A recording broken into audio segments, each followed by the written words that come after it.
नमस्कार दोस्तों, analyser app में आपका स्वागत है। अभिनंदन स्वीकार कीजिए। चलिए दोस्तों, आज से हम इकोनॉमी सर्वे 2024-25 पे चर्चा करेंगे, जो आगामी एग्जाम के लिए महत्वपूर्ण होता है। दोस्तों, जो इकोनॉमी सर्वे होता है ना, ये किसी भी राज्य का महत्वपूर्ण दस्तावेज होता है। महत्वपूर्ण दस्तावेज इकोनॉमी सर्वे के आधार पर ही किसी राज्य की आर्थिक स्थिति एवं विकास की दिशा का मूल्यांकन किया जाता है। किस क्षेत्र में कितना निवेश हुआ, किस क्षेत्र का कितना योगदान रहा, किस क्षेत्र में कितना चुनौतियों का सामना करना पड़ा, इन सब का समीक्षा करता है कौन? इकोनॉमी सर्वे। इकोनॉमी सर्वे के आधार पर ही आगामी बजट एवं आगामी नीतियों का निर्माण किया जाता है। इकोनॉमी सर्वे के आधार पर ही यह पता लगाया जा सकता है कि राज्य प्रगति है, राज्य की प्रगति हो रही है कि नहीं हो रही है।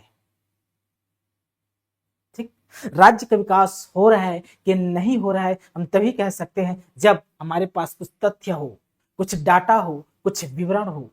वे सभी तथ्य, डाटा, विवरण इकोनॉमी सर्वे में मिलता है। और दोस्तों, यहां से सीधा एग्जाम में प्रश्न पूछ लिया जाता है। हम ओरिजिनल, जो सरकार का ओरिजिनल दस्तावेज है इकोनॉमी सर्वे का, उसी दस्तावेज से पढ़ने वाले हैं। बहुत ही डेप्थ में, बहुत ही फ्लो चार्ट के माध्यम से, और इसका जो कंसेप्ट है, इसके पीछे जो कंसेप्ट है, इन सब को मैं डिस्कस करते जाऊंगा। तो आज का हमारा इकोनॉमी सर्वे 2024-25 का अध्याय 1 है। अध्याय 1 पे चर्चा करेंगे। अध्याय 1 का नाम क्या है जी? तो अध्याय 1 का नाम है आर्थिक स्थिति एक समीक्षा। आर्थिक स्थिति एक समीक्षा अध्याय 1 का नाम है इकोनॉमी सर्वे का। अब इकोनॉमी सर्वे का पूरे अध्याय का एक क्रक्स है, निचोड़ है। अध्याय 1 पूरे अध्याय का एक निचोड़ है, क्रक्स है। इस क्रक्स से ही क्वेश्चन पूछा जा सकता है। बहुत सारे फैक्ट, बहुत सारे डेटा निकल कर आएंगे इस अध्याय में। सभी को मैं बारी बारी से क्लियर करूंगा। चलिए समझते हैं हम क्या है। पहली बात ध्यान से समझिए कि पहला लाइन क्या कहता है।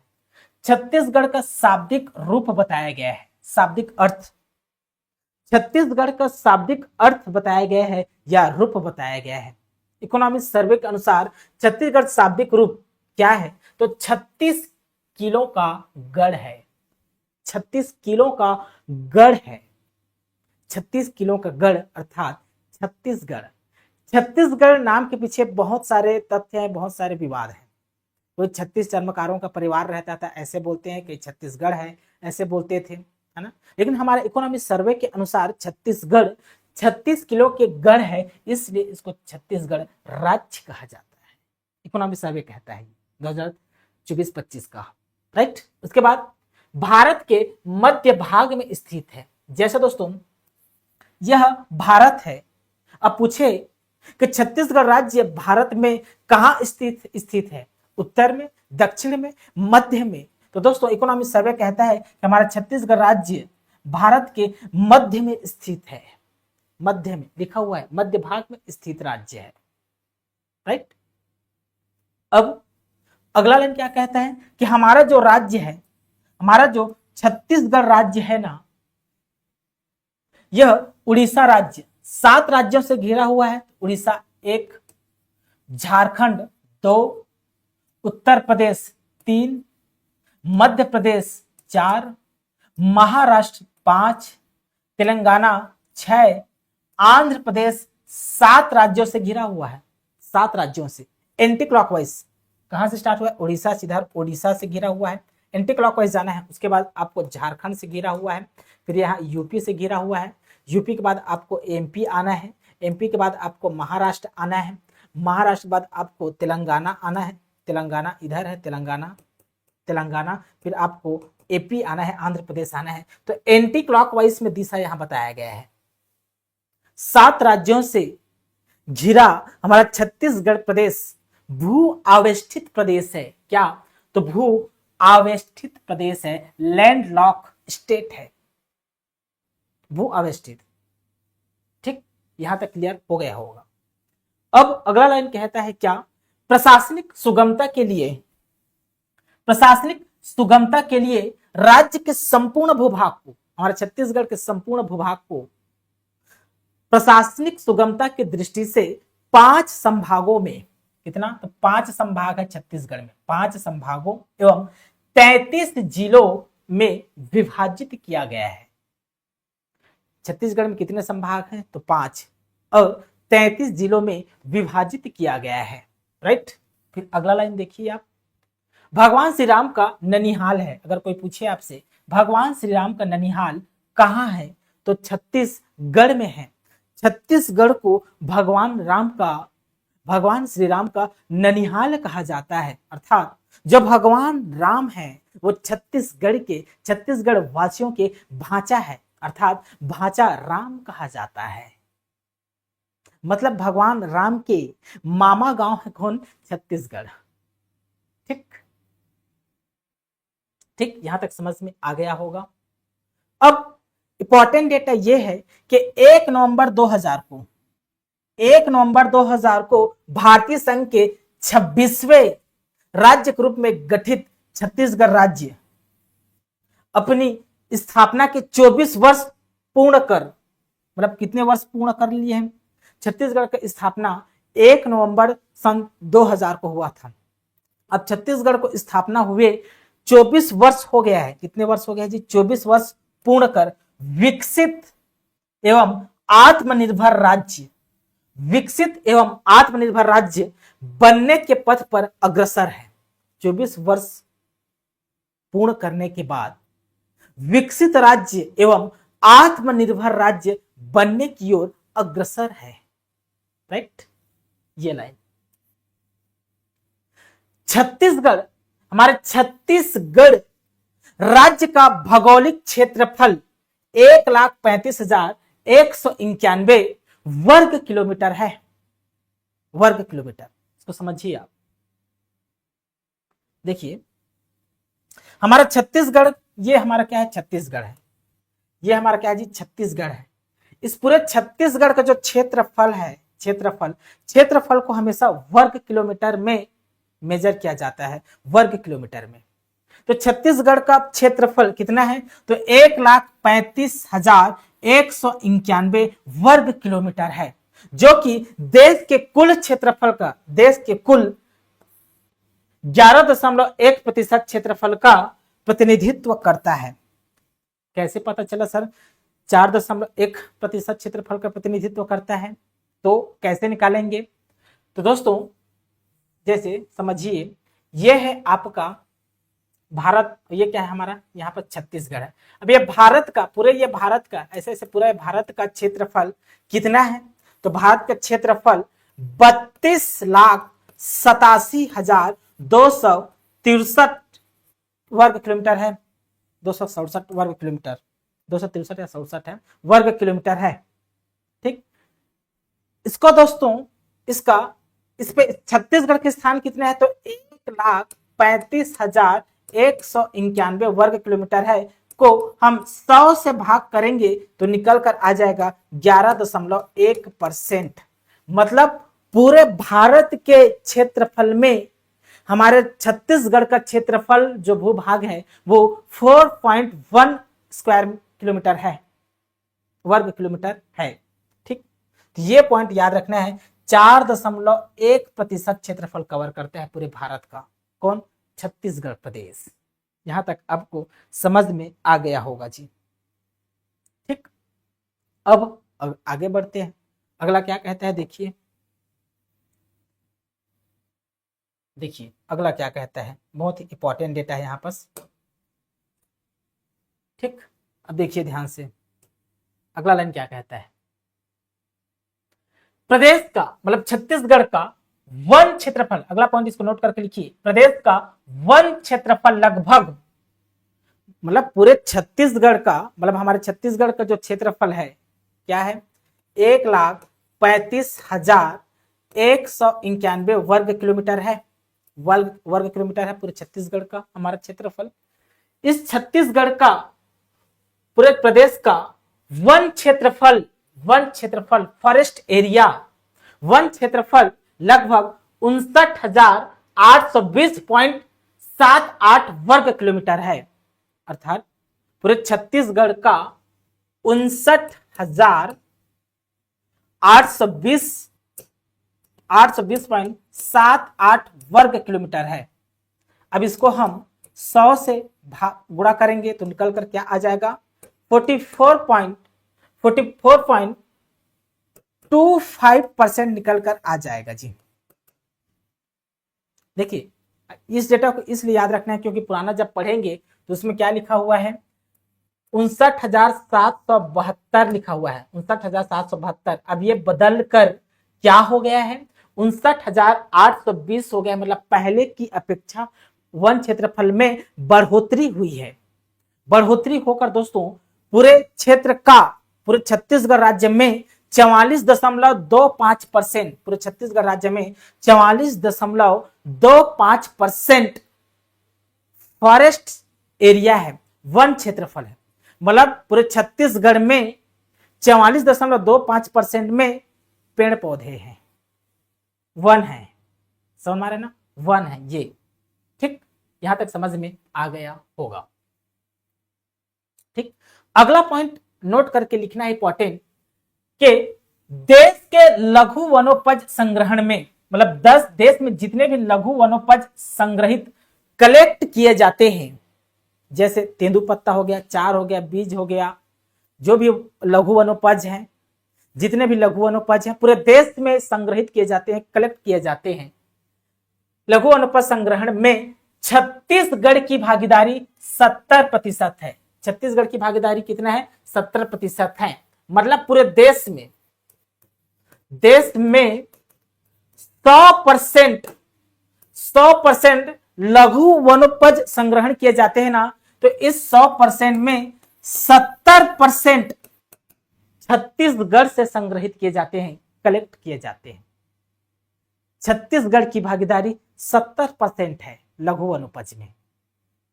यहां तक समझ में आ गया होगा आप लोगों को। ठीक ठीक, अच्छा अगला पॉइंट ये भी इंपॉर्टेंट है। राज्य के वन आवरण, फॉरेस्ट कवर की दृष्टि से छत्तीसगढ़ का देश में चौथा स्थान है। ये इंपॉर्टेंट है, चौथा स्थान है। वन आवरण की दृष्टि से ना छत्तीसगढ़ का स्थान चौथा है। पॉइंट करके लिख लेना, नोट बना लेना, चौथा स्थान है। और देश के लघु वनोपज संग्रहण में छत्तीसगढ़ की भागीदारी 70% है। दोस्तों इंपॉर्टेंट है, पूछा जा सकता है। राइट, चलिए अब राज्य की भूमि 4 प्रमुख नदी प्रणालियों, मतलब 4 प्रमुख अपवाह तंत्र, वैसे तो छत्तीसगढ़ में 5 प्रमुख अपवाह तंत्र हैं, लेकिन इकोनॉमिक सर्वे 4 प्रमुख अपवाह तंत्र के बारे में चर्चा करता है। नदी प्रणालियों क्रमशः महानदी अपवाह तंत्र सबसे बड़ा है, गोदावरी अपवाह तंत्र, नर्मदा अपवाह तंत्र और गंगा, सोन गंगा अपवाह तंत्र से सिंचित है हमारा कौन, छत्तीसगढ़ राज्य। एक ब्राह्मणी है, लेकिन ब्राह्मणी का उल्लेख यहाँ पास नहीं है। ब्राह्मणी अपवाह तंत्र का उल्लेख इकोनॉमिक सर्वे में नहीं किया गया है। ठीक, इंपॉर्टेंट लाइन छापिए। अब क्या कहता है कि जन भागीदारी से, इंपॉर्टेंट है ना, जन भागीदारी से नोट करके लिख लेना है। जन भागीदारी से जल संचय में छत्तीसगढ़ देश का अग्रणी राज्य है। जन भागीदारी मतलब सरकार के साथ साथ हमारे छत्तीसगढ़ राज्य के शहरी एवं ग्रामीण क्षेत्र के लोग जन संचय करने में, जल को सुरक्षित करने में, जल का बेहतर उपयोग करने में, जल को संकट से बचाने के लिए वाटर शेड बनाना, कुएं का निर्माण करना, डैम बनाना, चेक डैम बनाने में पूरे देश में प्रथम स्थान पर है। पूरे देश में प्रथम स्थान पर है, अग्रणी राज्य है। तो जन भागीदारी से क्वेश्चन पूछा जाएगा, जन भागीदारी से जल संचय में छत्तीसगढ़ का स्थान देश में कितना है, तो प्रथम है, अग्रणी है। राइट, चलिए यहां तक हो गया होगा। अगला पॉइंट लिखिए, नोट करके लिखिए अगला पॉइंट। 1 मार्च 2025 की स्थिति में, 1 मार्च 2025 की स्थिति में राज्य की कुल जनसंख्या अनुमानित है। राज्य की कुल जनसंख्या कितना है, तो 3,08,67,000 है। हमारे छत्तीसगढ़ राज्य की जनसंख्या 1 मार्च 2025 की स्थिति में ना अनुमानित है 3,08,67,000। वैसे दोस्तों हम 2011 के सेंसस के अनुसार, 2011 के जनगणना के अनुसार 2,55,00,000 पड़ते हैं।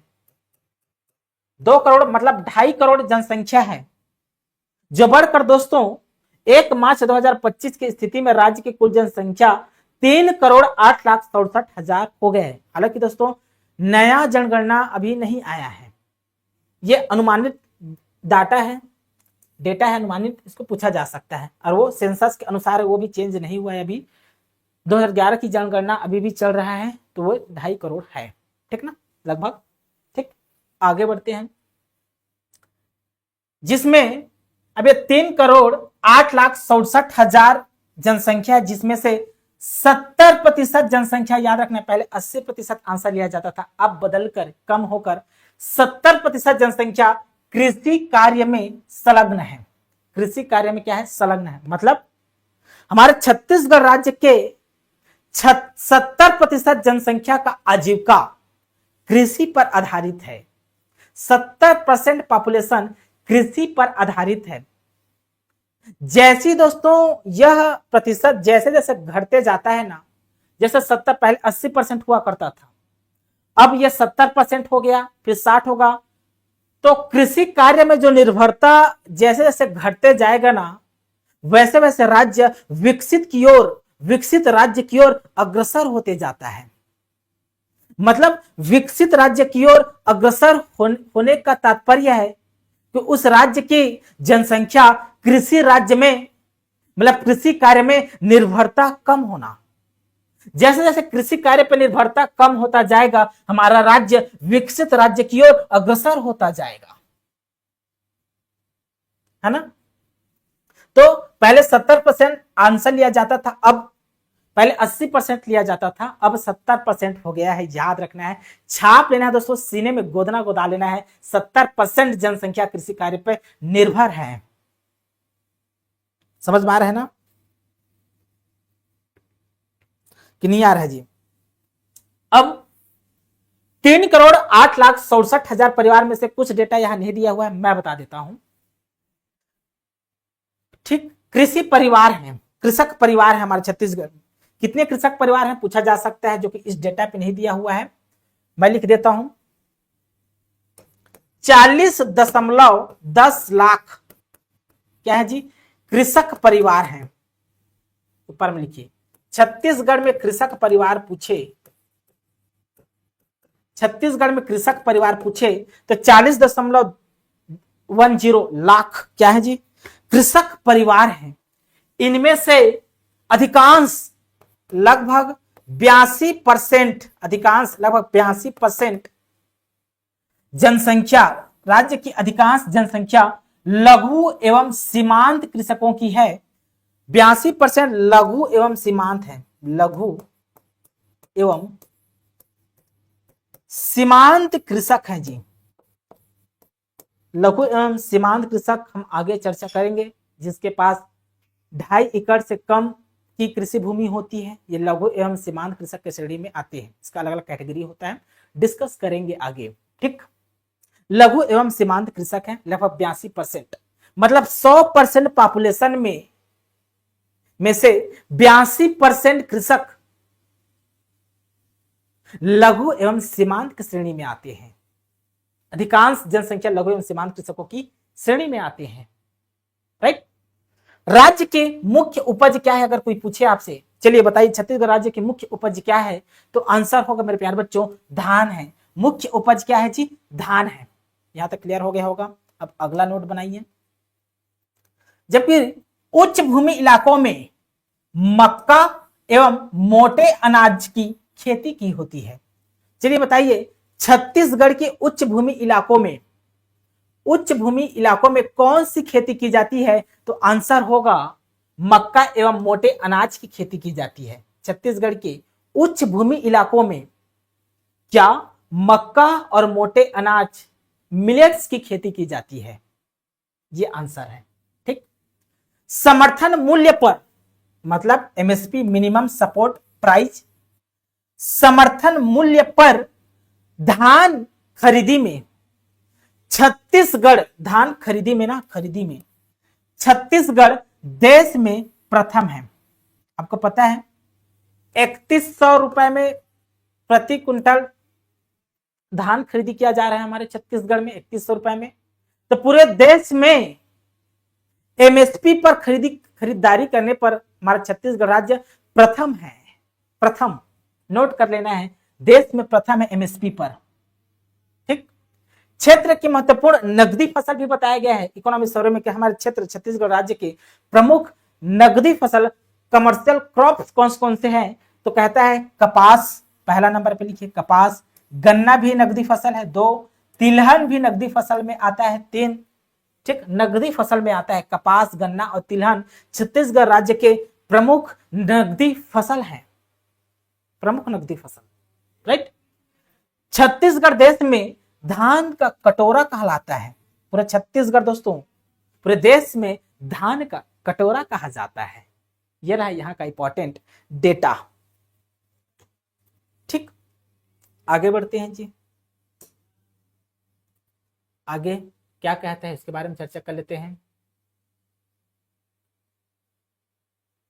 चलिए थोड़ा सा और कुछ पॉइंट है, इस पर भी चर्चा कर लेते हैं। कुछ डेटा आपसे पूछा जा सकता है, मतलब कुछ कंसेप्ट, डेटा नहीं, कुछ कंसेप्ट से क्वेश्चन पूछा जाता है जी। कंसेप्ट हम समझ लेते हैं। राज्य में, इसको समझना है, राज्य में कृषि उत्पादों के साथ साथ उद्यानिकी फसलों के उत्पादन में उल्लेखनीय वृद्धि हुई है। मतलब कृषि उत्पादों के साथ साथ उद्यानिकी फसलों के उत्पादन में भी वृद्धि हो रही है। मिलेट उत्पादन में देखिए, मिलेट बहुत ही चर्चा में रहता है हमेशा। तो मिलेट उत्पादन में छत्तीसगढ़ राज्य भारत में अपनी अलग पहचान बना चुका है। मोटे अनाजों एवं लघु अनाजों की पैदावार बढ़ाने से किसानों की आय में वृद्धि हो रही है। किसानों की आय में वृद्धि क्यों हो रही है? तो आंसर होगा मोटे अनाजों एवं लघु अनाजों की पैदावार बढ़ाने से। मोटे अनाजों एवं लघु अनाजों की पैदावार बढ़ाने से किसानों की आय में वृद्धि हो रही है। यहां से क्वेश्चन पूछा जा रहा है, किसानों की आय में वृद्धि में सहायक है। तो मोटे अनाज, लघु अनाज। ठीक, वही जन सामान्य का पूर्ण पोषण सुनिश्चित हो रहा है। मिलेट कैफे नवीन रोजगार के सृजन में, मिलेट कैफे के माध्यम से नवीन रोजगार के सृजन में तथा पोषण को बढ़ावा देने में महत्वपूर्ण भूमिका निभा रहा है। नवीन कैफे के माध्यम से दोस्तों रोजगार क्रिएट किए जा रहे हैं। छत्तीसगढ़ में रोजगार का सृजन किया जा रहा है। ठीक, यहां तक कंसेप्ट बिल्ड हो गया होगा। आगे बढ़ते हैं हम, इससे आगे क्या कहता है हमारा। चलिए आगे क्या कहता है, इंपॉर्टेंट लाइन जो मैं बोलते आ रहा हूं दोस्तों इंपॉर्टेंट है, उसको छापते जाना है। ठीक, चलिए देखिए, प्राकृतिक रूप से छत्तीसगढ़ की धरती वन संपदा, नेचुरल पॉइंट ऑफ व्यू से देखें, प्राकृतिक दृष्टि से देखें या प्राकृतिक रूप में हम छत्तीसगढ़ का विश्लेषण करें तो हमारा छत्तीसगढ़ राज्य वन संपदा एवं खनिज भंडारण में बहुत संपन्न है जी। वन संपदा और खनिज भंडारण में हमारा छत्तीसगढ़ बहुत संपन्न राज्य है। ठीक, राज्य कोयला, लोहा, बॉक्साइट, चूना, कोरंडम, हीरा, स्वर्ण मतलब सोना, टीन इत्यादि खनिज संसाधनों से परिपूर्ण है। यह प्रदेश, अब इंपॉर्टेंट लाइन लिखना है ना, यह प्रदेश मतलब छत्तीसगढ़ प्रदेश, देश में ना, पूरे देश में याद रखना, पूरे छत्तीसगढ़ देश में, छत्तीसगढ़ हमारे देश में टीन उत्पादन में, लिखना नोट करना है, टीन उत्पादन में प्रथम है। अगर देश में कंपेयर करूं तो पूरे देश में हमारा छत्तीसगढ़ राज्य टीन उत्पादन की श्रेणी में प्रथम स्थान पर है। कोयला तथा लौह अयस्क उत्पादन में द्वितीय स्थान रखता है जी। पूरे देश में कोयला और लौह अयस्क उत्पादन में द्वितीय स्थान है और टिन उत्पादन में प्रथम स्थान है। छाप लेना है, नोट कर लेना है। ठीक, जब दोस्तों टिन उत्पादन में मतलब हमारे छत्तीसगढ़ राज्य से 100% टिन उत्पादन होता है। टिन का उत्पादन हमारे राज्य से 100% होता है। ठीक, और कोयला उत्पादन, लौह अयस्क का उत्पादन में छत्तीसगढ़ राज्य दूसरे स्थान पर है। इस दृष्टि से क्या हो रहा है हमारे छत्तीसगढ़ में, सुलभ श्रम शक्ति, किफायती विद्युत शक्ति की उपलब्धता के कारण कई बड़े एवं लघु उद्योगों का राज्य में विकास हुआ है। कई बड़े एवं लघु उद्योगों का राज्य में विकास हुआ है। जब राज्य में बड़े और लघु उद्योग लगेंगे तो रोजगार का सृजन होगा। जब रोजगार का सृजन होता है तो बेरोजगारी में कमी आती है। जब बेरोजगारी में कमी आती है तो गरीबी में कमी आती है। जब गरीबी में कमी आती है तो जीवन स्तर उच्च हो जाता है।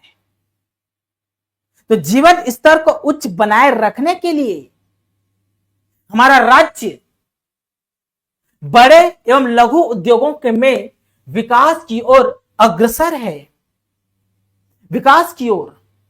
राइट, अभी हाल ही में दोस्तों औद्योगिक विकास नीति लागू किया गया है 2024 में। 1 नवंबर 2024 से 31 मार्च 2030 तक लागू रहेगा। यह 6वें संस्करण का है, 6th एडिशन का है औद्योगिक विकास नीति। तो औद्योगिक विकास नीति 2024-30 के माध्यम से प्रदेश की आंतरिक क्षमताओं एवं प्राकृतिक संसाधनों का पूर्ण सदुपयोग, मतलब संसाधनों का दोहन करने के लिए पूर्ण सदुपयोग कर औद्योगिक दृष्टि से नवाचार तकनीकों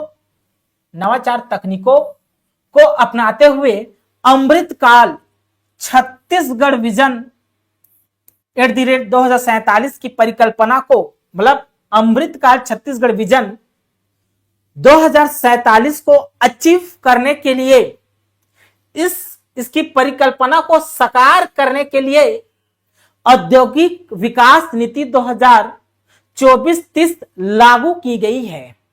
राइट, मतलब इस 6वें क्रमांक का या 6 एडिशन या संस्करण का जो औद्योगिक विकास नीति है 2024-30, इसका उद्देश्य है कि अमृतकाल छत्तीसगढ़ विजन @2024 के उद्देश्य को पार करना, उद्देश्य को अचीव करना, इनकी परिकल्पना को साकार करना।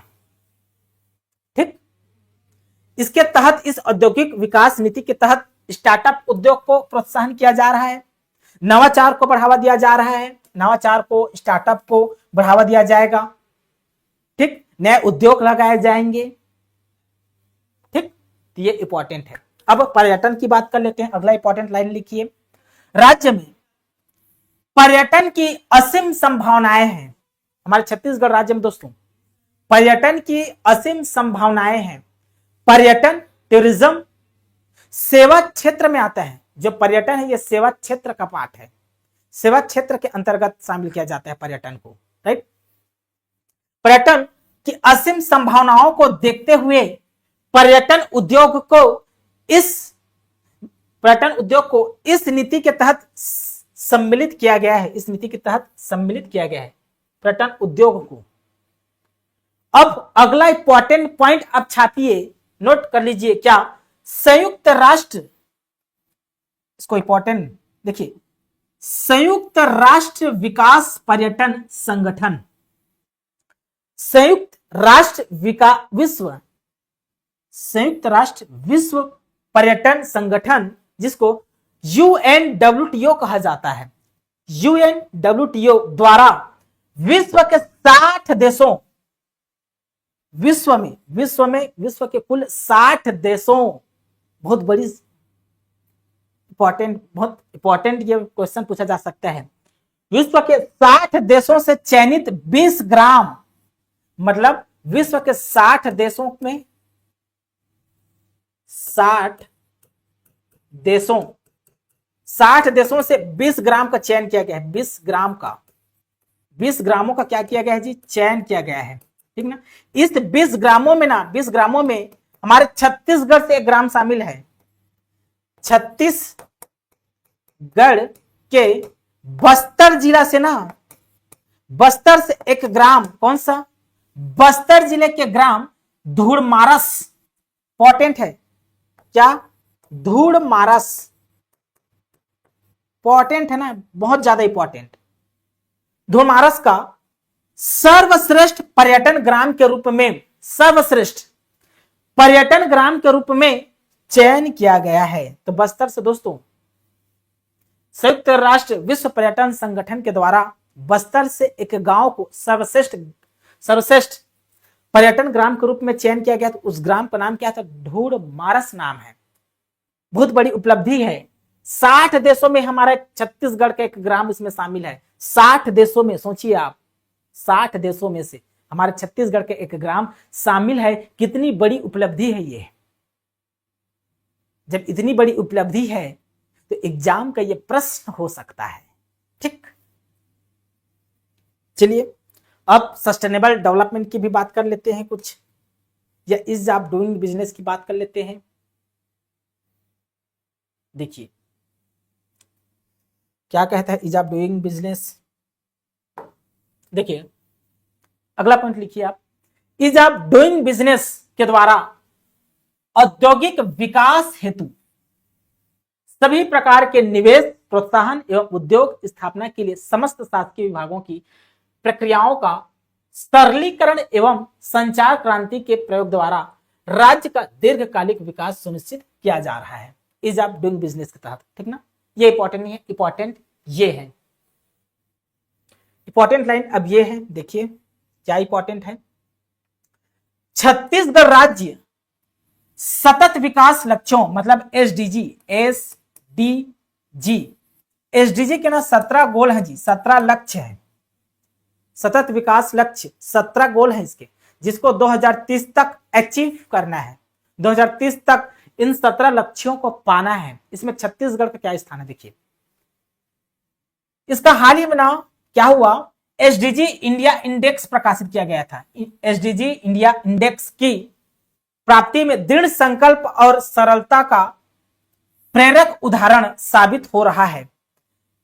एक रिपोर्ट सामने आया है, सामने उस रिपोर्ट को मैं पढ़ रहा हूं, देखिए।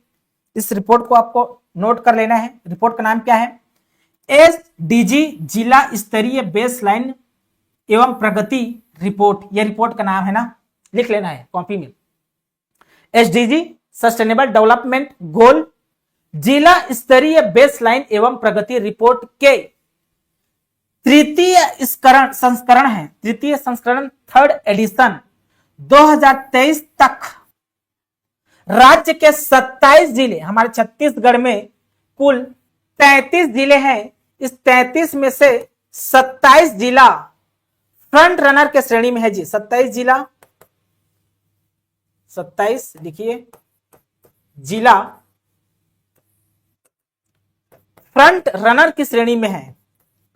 फ्रंट रनर की श्रेणी में है। और शेष जिला मतलब 6 जिला का नाम बाद में बताऊंगा।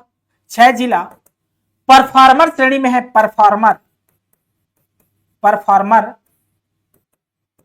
श्रेणी में है। 6 जिला परफॉर्मर श्रेणी में है। 27 जिला फ्रंट रनर की श्रेणी में है। इसको अलग अलग ना पॉइंट दिए जाते हैं जी, ठीक। अब हमारे छत्तीसगढ़ में एक भी जिला आकांक्षी जिला नहीं है। पहले आप पढ़ते रहे होंगे कि छत्तीसगढ़ में 10 आकांक्षी जिला है, पढ़े होंगे।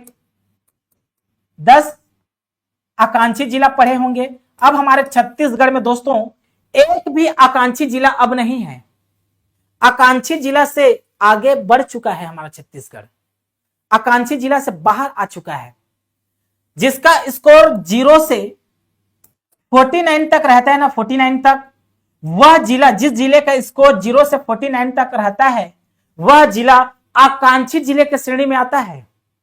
अब हमारा छत्तीसगढ़ राज्य के जिलों का स्कोर बढ़ रहा है। किस रिपोर्ट के अनुसार?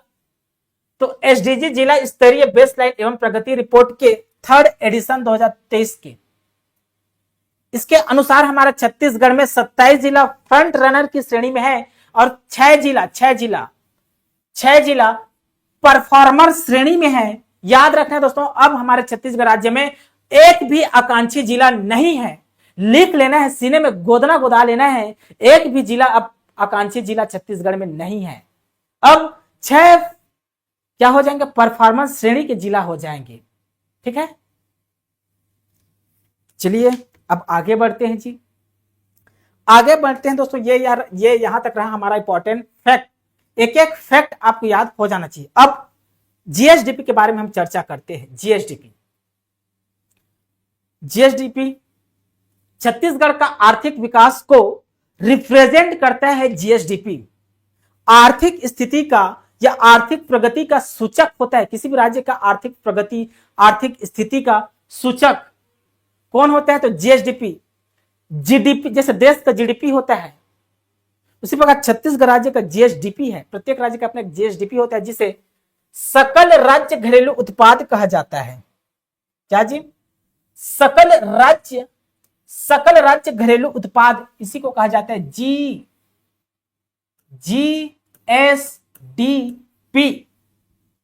जीएसडीपी कहा जाता है। यह जीएसडीपी का उद्देश्य क्या है, क्या करता है ये, तो किसी भी प्रदेश का सकल राज्य घरेलू उत्पाद उस प्रदेश की आर्थिक प्रगति को व्यक्त करता है। मतलब किसी राज्य का आर्थिक प्रगति हो रहा है कि नहीं हो रहा है, यह जीएसडीपी के आधार पर तय किया जाता है। जीएसडीपी के आधार पर हम बता सकते हैं कि राज्य का आर्थिक प्रगति हो रहा है कि नहीं हो रहा है। ठीक, आर्थिक प्रगति को व्यक्त करता है, तो मतलब किसी राज्य के आर्थिक प्रगति को व्यक्त करता है। अगर ऐसे क्वेश्चन पूछे तो आंसर होगा जीएसडीपी। ठीक, एवं यह संकेतांक मतलब जीएसडीपी किसी निश्चित समय में राज्य के आर्थिक प्रगति के विस्तार एवं दिशा को प्रदर्शित करता है। किस राज्य के आर्थिक प्रगति की विस्तार, आर्थिक प्रगति का विस्तार कैसे हो रहा है तथा उसके दिशा को भी प्रदर्शित करता है। ठीक, तो चलिए समझ लेते हैं आर्थिक मतलब जीएसडीपी क्या होता है, इसके बारे में चर्चा कर लेते हैं। बहुत ही इंपॉर्टेंट प्रश्न है ये। इसके कुछ थ्योरी में मैं समझा देता हूं जी आप लोगों को, कुछ थ्योरी, क्योंकि जानना जरूरी है मेरे प्यारे बच्चों। थ्योरी जीएसडीपी के बारे में चर्चा कर लेते हैं। ठीक है जी, चलिए जीएसडीपी के बारे में चर्चा करते हैं। यह रहा हमारा जीएसडीपी। जीएसडीपी क्या होता है, जीएसडीपी। ठीक, छत्तीसगढ़ राज्य सकल घरेलू उत्पाद क्या होता है ये, तो लिखिए सरल शब्दों में, किसी राज्य की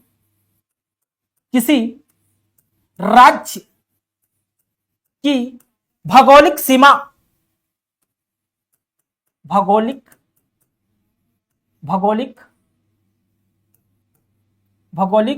या आर्थिक सीमा, आर्थिक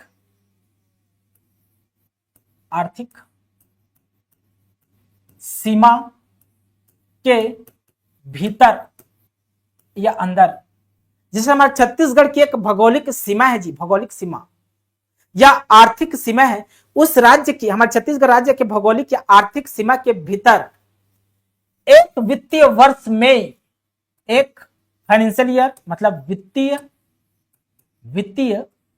वर्ष, एक वित्तीय वर्ष मतलब 1 अप्रैल से 31 मार्च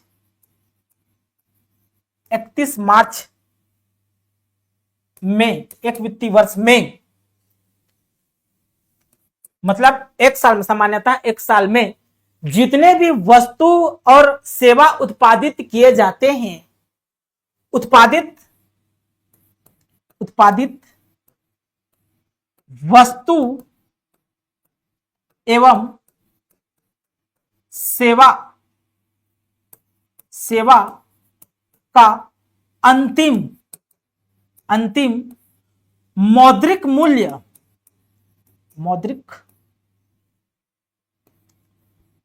मूल्य के योग को क्या कहा जाता है जी? जीएसडीपी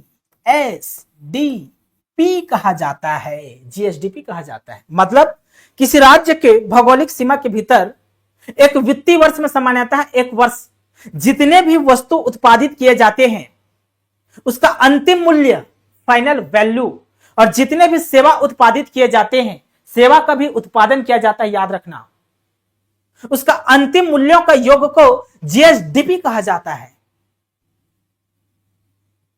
अब इस जीएसडीपी में ना, इस जीएसडीपी में मेरे प्यारे बच्चों आर्थिक क्षेत्र का, इकोनॉमिक सेक्टर का योगदान होता है। इस जीएसडीपी में कृषि क्षेत्र का योगदान होगा, कृषि क्षेत्र का योगदान होगा। इस जीएसडीपी में उद्योग क्षेत्र का योगदान होगा। इस जीएसडीपी में सेवा क्षेत्र का योगदान होगा, सेवा क्षेत्र का भी योगदान होता है। अर्थव्यवस्था के क्षेत्र होते हैं, अर्थव्यवस्था के इन क्षेत्रों का इस जीएसडीपी में योगदान होगा, भागीदारी होगा। ठीक, अब यह भागीदारी परसेंट में निकाली जाती है। जीएसडीपी में जो अर्थव्यवस्था के जो क्षेत्र होते हैं इसकी भागीदारी परसेंट में निकाली जाती है। अब यह भागीदारी दो होते, कैसे इसको पढ़ना, इस भागीदारी को दो तरह से पढ़ा जाता है। इतना आप स्क्रीनशॉट ले लीजिए। चलिए समझते हैं। जीएसडीपी में भागीदारी या योगदान को दो तरह से पढ़ा जाता है। दो तरह से आपको डेटा याद रखना है। एक आपको पढ़ना है प्रचलित दर पे, प्रचलित कीमत या मूल्य पर, कीमत, प्रचलित कीमत में क्या उनका भागीदारी है अर्थव्यवस्था क्षेत्र के। और दूसरा आपका स्थिर भाव या स्थिर मूल्य, स्थिर भाव को मूल्य कहा जाता है, कीमत कहा जाता है। तो दो आधारों पर आपको डेटा याद करना होगा। एक प्रचलित कीमत पर, प्रचलित भाव पर। प्रचलित भाव मतलब एट टाइम, इसी समय में 2023-24 में या 2024-25 में कितना योगदान रहा, 2024-25 की कीमत में किसी वस्तु एवं सेवा का कितना योगदान या भागीदारी रहा। अर्थात प्रचलित कीमत में महंगाई शामिल होता है जी, महंगाई शामिल होता है, इन्फ्लेशन शामिल होता है इसमें, शामिल मतलब 2024-25 के कीमत को ही, कीमतों के आधार पर किसी वस्तु एवं किसी सेवा के मूल्य की गणना की जाती है और उसका योगदान जीएसडीपी में है, यह कैलकुलेट किया जाता है। इसमें महंगाई शामिल होता है। जबकि दोस्तों स्थिर भाव में, जब स्थिर भाव पे हम चेक करेंगे कि जीएसडीपी में कितना योगदान है, कितना भागीदारी है, तो इसमें आधार वर्ष देखा जाता है, आधार वर्ष को देखा जाता है। आधार वर्ष कितना है, तो 2011-12 है। 2011-12 में वस्तु एवं सेवा का मूल्य क्या था, स्थिर भाव, उस समय उसका मूल्य क्या था, उस समय के कीमत के आधार पर कैलकुलेट किया जाता है। मतलब किसी वस्तु एवं सेवा का जो मूल्य था वह 2011-12 में उसका कीमत क्या था, उस आधार पर कैलकुलेट किए जाते हैं। अर्थात स्थिर भाव पर दोस्तों हम कैलकुलेट करेंगे ना, तो इसमें इन्फ्लेशन शामिल नहीं होता है, महंगाई शामिल नहीं होता है जी, महंगाई शामिल नहीं होता है इसमें, ठीक ना। इसमें हम महंगाई को कैलकुलेट नहीं करते हैं।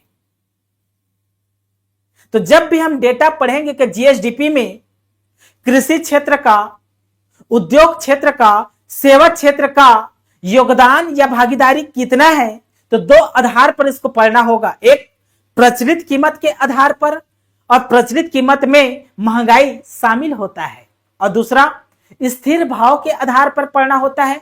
और स्थिर भाव पर महंगाई शामिल नहीं होता है। यही अंतर है बस। एक अंतर है कि स्थिर भाव में आधार वर्ष का कीमत देखा जाता है कि आधार वर्ष में उस वस्तु एवं उत्पाद का कीमत क्या था। राइट। तो सबसे पहले तो दो डेटा पढ़ना होगा, प्रचलित कीमत पर और दूसरा स्थिर भाव पर। सबसे ज्यादा प्रश्न स्थिर भाव पर योगदान को पूछा जाता है, स्थिर भाव पर भागीदारी को पूछा जाता है सबसे ज्यादा। लेकिन प्रचलित कीमत को भी आपको इग्नोर नहीं करना है दोस्तों, क्योंकि कभी कभार प्रचलित कीमत पर भी पूछ लिया जाता है, प्रचलित कीमत पर भी पूछ लिया जाता है जी। ठीक, राइट, ठीक। तो चलिए पढ़ लेते हैं प्रचलित कीमत के आधार पर क्या होगा। तो लिखिए, अगला टॉपिक लिखिए, वर्ष 2024-25 में, वर्ष 2024-25 में, वर्ष 2024-25 में जीएसडीपी में, जीएसडीपी में प्रचलित भाव पर भागीदारी, प्रचलित भाव पर भागीदारी, भागीदारी कितना है। अब जीएसडीपी में 3 क्षेत्र का भागीदारी होता है, कृषि एवं संबंध क्षेत्र, दूसरा आपका उद्योग क्षेत्र और तीसरा सेवा क्षेत्र। तीनों का डेटा आपको याद करना है प्रचलित भाव पर। ठीक, तो पहला मैं लिखता हूं कृषि एवं संबंध क्षेत्र,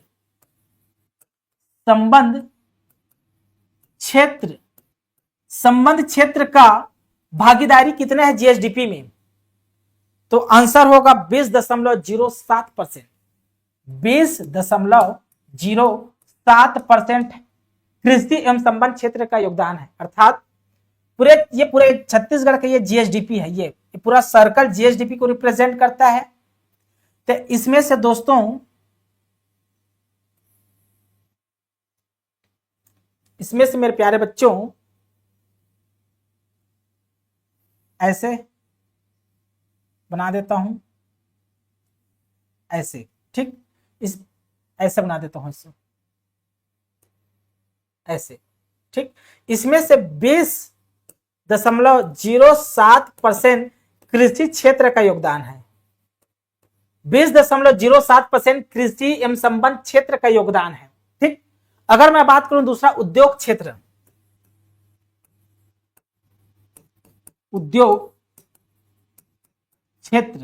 उद्योग क्षेत्र का योगदान पूछे प्रचलित कीमत पर, तो आंसर होगा 43.48%। उद्योग क्षेत्र सबसे ज्यादा प्रचलित कीमत पर जीएसडीपी में योगदान उद्योग क्षेत्र का है 43.48%। क्या है, उद्योग क्षेत्र है, उद्योग क्षेत्र का योगदान है जी।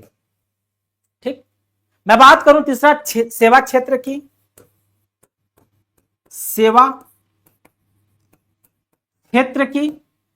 क्षेत्र की योगदान 36.45 है, 36.45% है, 36.45% सेवा क्षेत्र का योगदान है, याद रखना है। लेकिन यह प्रचलित भाव पर है, प्रचलित कीमत पर है जी। 2024-25 के इकोनॉमिक सर्वे में जीएसडीपी में योगदान स्थिर भाव पर अलग है, स्थिर भाव को ज्यादा पूछा जाता है, लेकिन यह भी पूछा जा सकता है, इसलिए मैं इसको बता दिया हूं।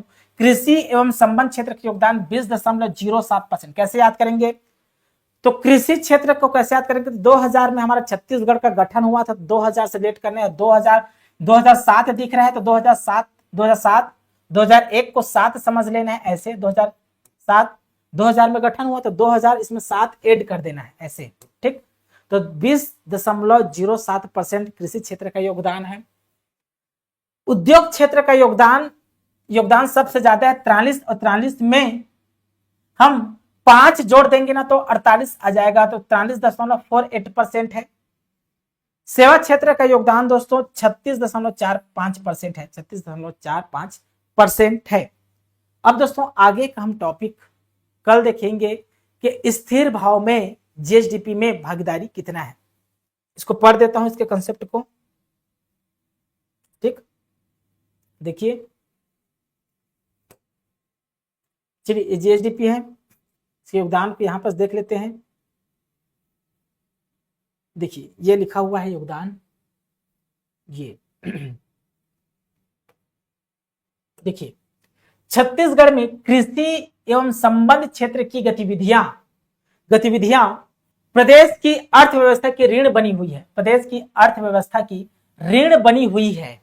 अब यहां से बहुत ही बेहतरीन प्रश्न पूछा जा सकता है मेरे प्यारे बच्चों। क्या प्रश्न, अभी डील करता हूं। देखिए, राज्य के सकल राज्य घरेलू उत्पाद जीएसडीपी में प्रचलित कीमतों पर ना, प्रचलित भाव पर वर्ष 2024-25 में कृषि एवं संबंध क्षेत्र की भागीदारी 20.7% है। भी चर्चा कर चुके हैं, 20.7% अनुमानित है।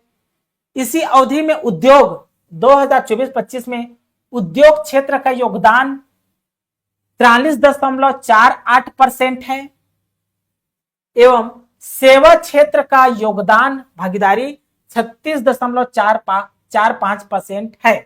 ये प्रचलित कीमत पर है।